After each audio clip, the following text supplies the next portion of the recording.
ว้าว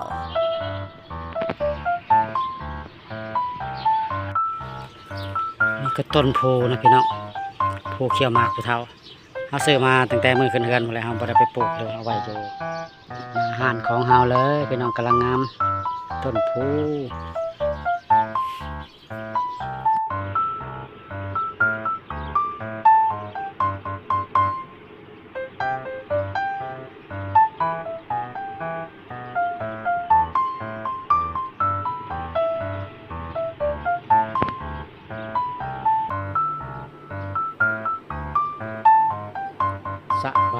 สบายดีพี่น้อง FC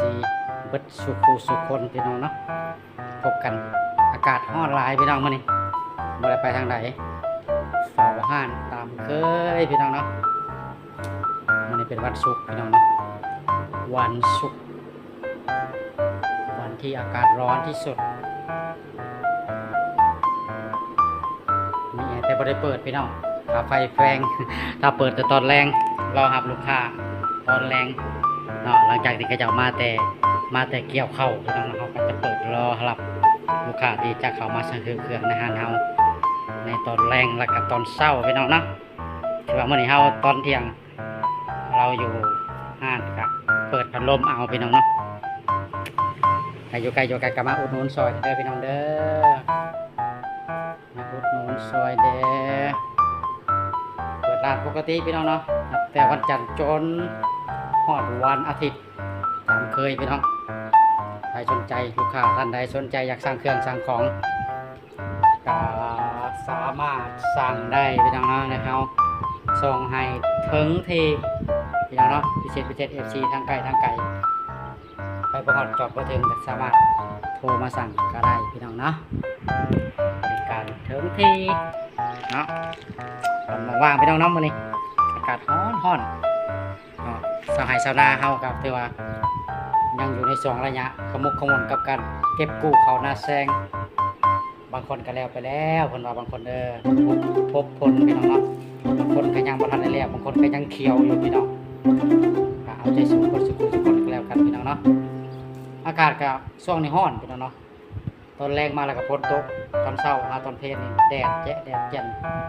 หลังจากบ่ายไป3-4 โมง 5 โมงแล้วมันคึมคนมาเลยเนาะเอายังนั่งก็บ่ทันทำเข่าบางคนก็เกี่ยวเข่ายังบ่ทันได้กู้กับคนทำบางคนก็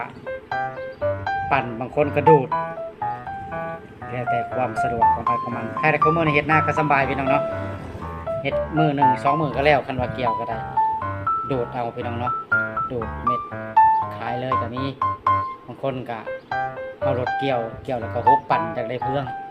ยิงตามสัญญาใส่ของไฟของมันเป็นความสะดวกบางคนก็มีงอมีควายก็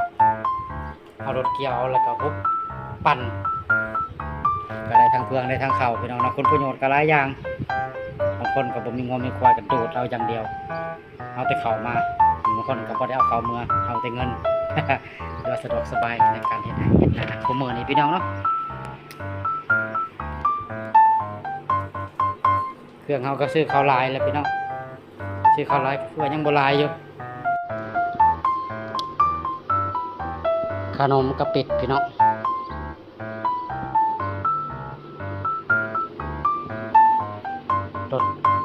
รถเข็นหรือว่ารถเด็กน้อยเฮียนย่างรถเด็กเล่นรถเด็กน้อยกำลังเฮียนย่างก็มีพี่น้องเนาะสนใจสั่งได้เด้อ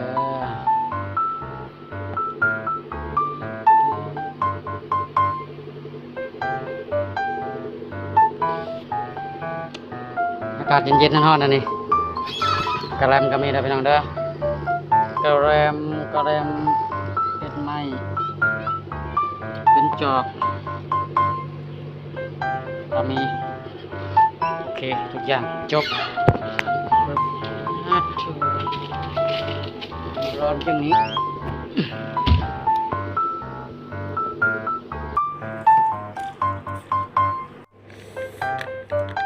อากาศก็ร้อนทุกคนร้อนแห้งเลยเราจะมากินกระแลมน้ำกันนะ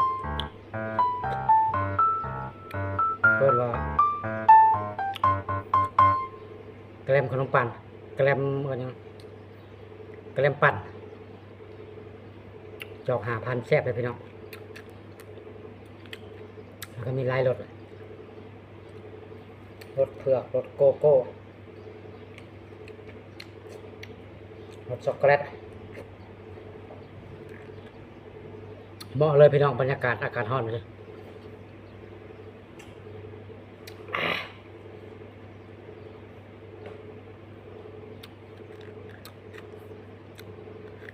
แซ่บ